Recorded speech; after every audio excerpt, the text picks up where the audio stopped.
안녕하세요. 까치살모입니다. 드디어 우리의 KF-21용 국산만 5,000파운드 포스 엔진의 로드맵이 나왔습니다.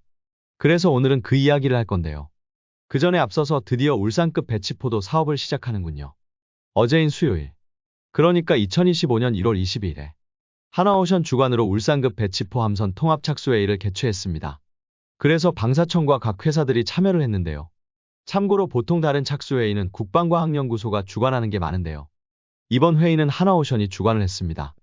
왜냐하면 국방과학연구소는 함선개발부서가 없기 때문에 우리나라의 함선은 우리 조선업체들이 개발하기 때문입니다. 그래서 울산급 배치포의 착수회의는 하나오션이 주관하는 건데요. 이 사업은 3조 2,525억을 들여서 울산급 배치포 6척을 건조하는 사업으로 1번함과 2번함은 하나오션이 수주한 상태이죠. 그러나 분명히 말하지만 이 함선은 새로운 신규 함선은 절대로 아니고 그냥 울산급 배치3를 다시 건조하는 사업입니다. 보통 함선을 새로 개발하게 되면 설계 사업자를 선정하고 설계 사업자가 1번함을 건조하는 게 일반적입니다. 그래서 지금 KDDX도 상세 설계 사업자를 선정하는 과정에 있고요. 그런데 울산급 배치포는 설계 사업자가 없습니다. 왜냐하면 울산급 배치포는 울산급 배치3를 거의 그대로 다시 만드는 사업이기 때문에 설계 사업자가 필요 없는 것입니다. 그래서 이 사업을 수주한 하나오션은 설계 사업자가 아니라 1번함과 2번함을 건조하는 건조 사업자입니다. 그래서 말이 신규 사업이지 그냥 울산급 배치3 사업의 연장 사업에 불과합니다. 아무튼 어찌되었든 울산급 배치포도 사업을 본격화하는군요. 그리고 하나 측에서 조만간 청검미사일 2차 양산 수주를 앞두고 있다고 합니다.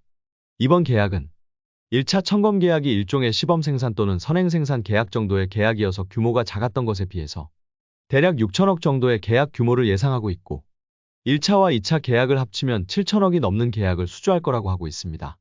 참고로 청검을 장착하는 LAH 헬기 양산비는 5조 7,500억으로 36대를 도입하는데 4조 7천억이 든다는 아파치에 비해서는 절반에도 미치지 못하는 가격으로 LAH 헬기는 5조 7,500억으로 160여 대를 양산하게 됩니다. 그렇기 때문에 아파치에 비해서는 상당히 저렴한 건 분명한 사실입니다. 아무튼 드디어 LAH 헬기를 위한 청검의 대량 양산이 본격화할 모양입니다. 그리고 어떤 분이 국산 단거리 공대공 미사일의 형상이 최초로 공개되었다고 해서 찾아보니 전에 비밀에서도 많이 활동하신 한국국방안보포럼의 김민석 님이 비제한국에 올린 기사네요. 그리고 저에게 이 이야기를 해주신 분은 그 형상을 보고 해공함 대공 미사일과 같다고 하셨는데요. 정확히는 해공만 그리 생긴 건 아니고 우리 KF-21의 현재 주력 단거리 공대공 미사일인 독일의 IRIS-T 그리고 프랑스의 미카와 일본의 AAM-5도 같은 형상의 날개를 가지고 있습니다. 그리고 이 분야를 아주 조금이라도 알고 있는 사람들은 다 우리의 단거리 공대공 미사일이 저런 형상으로 만들어질 거라고 생각을 하고 있었습니다. 왜냐고요? 저 형상이 가장 최신 날개 형상이거든요. 그리고 이미 우리 해공에서도 사용하는 형상이기 때문에 우리 개발자분들도 잘 알고 있는 날개 형상이고요. 그래서 당연히 우리의 단거리 공대공 미사일도 저 형상으로 만들어질 거라고 다들 알고 있었습니다. 아니 그럼 천궁 같은 미사일은 다른 형상의 날개를 가지고 있지 않느냐라고 할 수 있는데요. 천궁은 측추력 장치를 가진 미사일이지 않습니까? 이 날개 형상은 긴 사각형 스트레이크와 조향용 테일핀으로 조합된 형상인데요. 기본적으로 미사일의 제어 날개는 미사일의 무게 중심에서 멀어지면 멀어질수록 제어 능력이 더 높아집니다. 그래서 최대한 미사일의 중심에서 떨어진 미사일의 끝단에 제어 날개를 다는 건데요. 그래서 사이드와인더 같은 경우를 보면 미사일의 앞부분에 시커 바로 뒤에 제어 날개가 달려 있습니다. 그런데 문제는 사이드와인더의 방식은 무조건 시커가 앞에 있어야 하기 때문에 제어 날개를 시커 뒤에 달아야 해서 미사일의 무게중심에서 최대한 떨어뜨리는 게 불가능합니다. 그래서 나온 게 이 방식인데요. 그리고 이 방식의 장점이 무엇이냐면요. 우선 미사일의 가장 끝부분인 로켓 엔진이 달린 부분에 제어 날개를 달 수 있다는 장점이 있어서 미사일의 무게중심에서 최대한 멀어야 한다는 조건에 가장 부합하고요. 가장 큰 특징은 바로 추력 편향 노즐과 연계해서 제어를 할 수 있다는 것입니다. 그래서 이 날개 형상을 가진 미사일들은 전부 추력 편향 노즐을 가지고 있는 미사일입니다. 당연히 그렇기 때문에 추력 편향 노즐이 아닌 측추력 장치가 달려있는 천궁 같은 미사일에는 적합한 날개 형상이 아니죠. 그래서 천궁은 이 날개 형상을 가지고 있지 않은 것이고 추력 편향 노즐을 가지고 있는 해공은 이 방식을 가지고 있는 것입니다. 쉽게 이야기해서 미사일의 제어부를 미사일 후미로 몰아서 제어 장치의 구조를 단순화시킬 수 있다는 장점을 가지고 있는 형상이라고 할 수 있고 그래서 추력 편향 노즐을 가진 최신 미사일들이 많이 사용하는 날개 형상인 것입니다.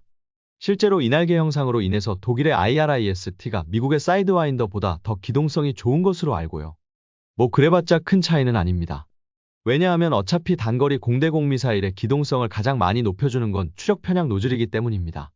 그래서 독일의 IRIS-T도 최소 50G에서 최대 100G까지도 기동이 가능하지만 사이드와인더의 최신형인 사이드와인더 X도 50G 이상의 기동성을 가지고 있는 것으로 알고 있습니다. 한마디로 단거리 공대공 미사일의 기동성의 핵심은 추력 편향 노즐이고 그 다음이 제어날개인 것입니다. 그러나 분명한 건 이 방식의 날개가 기존 사이드와인더에 사용되는 일반적인 날개 형상보다는 기동성이 더 좋고 추력 편향 노즐과 제어날개를 동시에 제어할 수 있어서 제어 부위의 구조를 더 단순화할 수 있는 장점이 있다는 것입니다. 그러니 누구나 다 우리의 단거리 공대공 미사일의 날개 형상이 이런 형상으로 만들어질 거라는 건 예상하고 있던 사실입니다. 솔직히 단거리 공대공 미사일은 이 이상의 기동성은 필요 없지 않나 하고 저는 생각을 합니다. 왜냐하면 추력 편향 노즐과 저스트레이크 형상의 날개를 가진 독일의 IRIS-T만 해도 엄청나게 높은 기동으로 180도 방향 전환이 가능합니다. 그래서 이론적으로는 전투기의 후미에 따라붙은 적기도 요격하는 게 가능합니다. 뭐 그러나 그건 어디까지나 이론적으로 가능하다는 것이고 실제로는 전투기에 달려있는 탐지장치의 탐지각의 제약으로 인해서 후미에 있는 적기는 요격하지 못하지만요. 그래서 더 이상의 기동성은 필요 없다고 봐도 무방하지 않을까 합니다. 그리고 드디어 기다리고 기다리던 KF-21 보라매용 15,000파운드 포스급 엔진 개발에 대한 로드맵이 나왔습니다. 그래서 오늘은 그 로드맵을 분석해보는 시간을 가져볼까 합니다. 방사청은 이번 주 화요일인 2025년 1월 21일에 과천정부 청사에서 제25-1차 첨단기술관리위원회를 열어서 첨단 항공엔진 개발 기본계획안과 인공지능 AI, 유무인 복합을 비롯해 양자, 첨단 소재와 에너지 분야의 기획 및 투자 규모를 확대하는 내용의 미래도전 국방기술 사업 추진 계획을 심의 확정했다고 밝혔습니다. 그리고 이번 심의 확정한 내용에는 우리 KF-21용 국산 엔진의 개발 일정 및 로드맵이 포함되어 있습니다. 그래서 그 내용을 하나하나 살펴볼까 하는데요. 우선 엔진의 출력은 16,000파운드 포스라고 합니다. 참고로 현재 KF-21에 탑재된 F414 G400K의 출력은 14,770파운드 포스입니다. 한마디로 현재 KF-21의 엔진에 비해서 대략 1000파운드 포스가 더 높은 것입니다. 참고로 F414 G400K의 애프터 버너 가동 시의 출력은 22,000파운드 포스로 우리의 엔진은 애프터 버너 작동 시 대략 23,000파운드 포스가 나올 것으로 예상이 됩니다. 그리고 여기에 더해서 작년인 2024년 5월 8일에 열렸던 에어로스페이스 콘퍼런스 2024에서 나온 내용을 첨언하자면 우리 엔진의 공기흡입량은 82.4kgs로 78.6kgs인 F414에 비해서 더 높고요. 고압 압축기는 6단으로 7단인 F414에 비해서 한 단이 적습니다. 전에 어떤 분이 F414의 7단 고압 압축기는 문제가 있고 그래서 6단으로 줄여야 한다고 이야기하셨는데요. 찾아보니 그분 말씀대로 우리 엔진은 6단이더군요.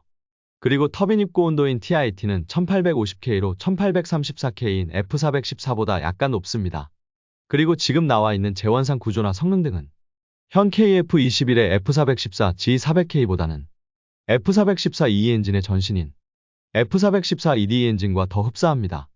참고로 F414 EDE 엔진의 추력은 애프터버너 사용 시 24,000파운드 포스이지만 소프트웨어 업그레이드를 통해서 26,400파운드 포스까지 증가시킬 수 있다고 이야기합니다.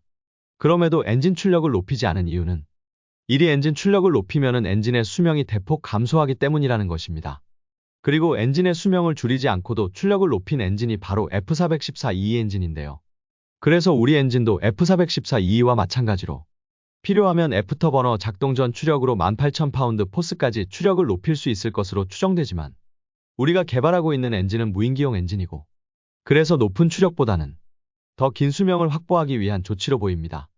그래서 만일 이 엔진을 나중에 KF-21용으로 전용했을 때 필요하다면 애프터버너 비작동 시 추력은 18,000파운드 포스까지 그리고 애프터버너 작동 시에는 26,000파운드 포스까지 상승시킬 수 있을 것으로 보이며 참고로 우리의 엔진이 애프터버너 비작동 시 18,000파운드를 달성할 수 있으면 우리 KF-21은 이론적으로는 슈퍼크루즈가 가능합니다.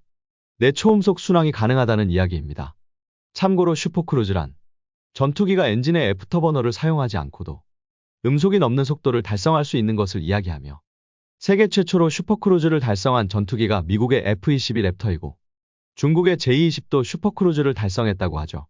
한마디로 말해서 우리의 엔진의 하드웨어적 구조는 미국의 F414 EE와 같은 것입니다.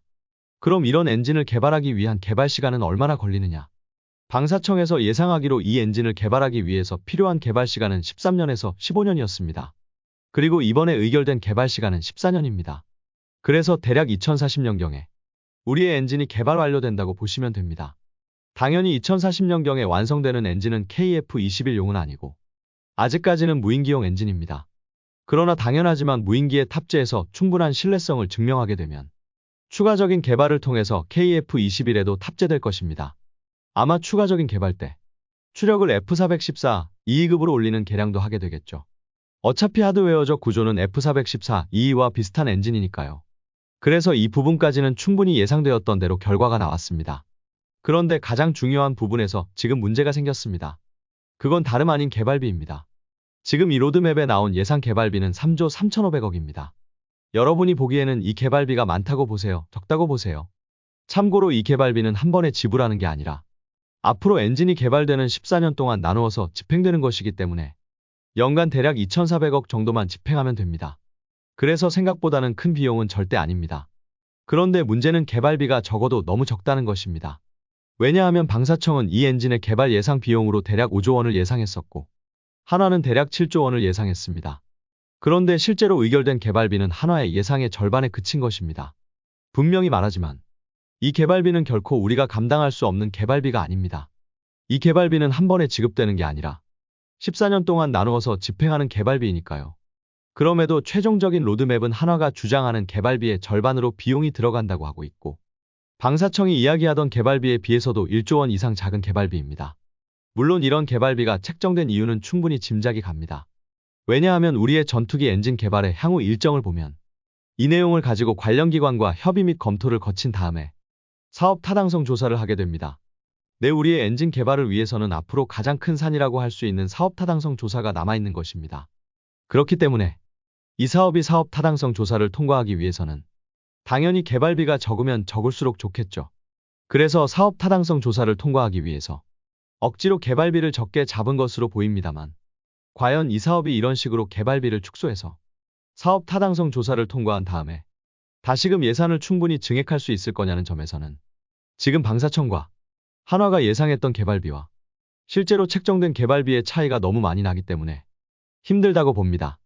그래서 사업 타당성 조사를 통과하는 것도 중요하지만 지금 개발 예산은 너무 심하게 축소된 게 아닌가 합니다.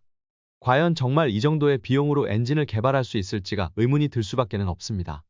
어떤가요, 여러분? 여러분이 보기에는 이 정도 개발비로 개발하는 게 가능할 것 같은가요? 물론 드디어 기다리던 전투기용 엔진 개발 로드맵이 나온 건 기쁜 일이나 개발비가 예상보다 너무 작게 책정이 되어서 상당히 큰 걱정이네요. 이상 영상 봐주셔서 감사합니다.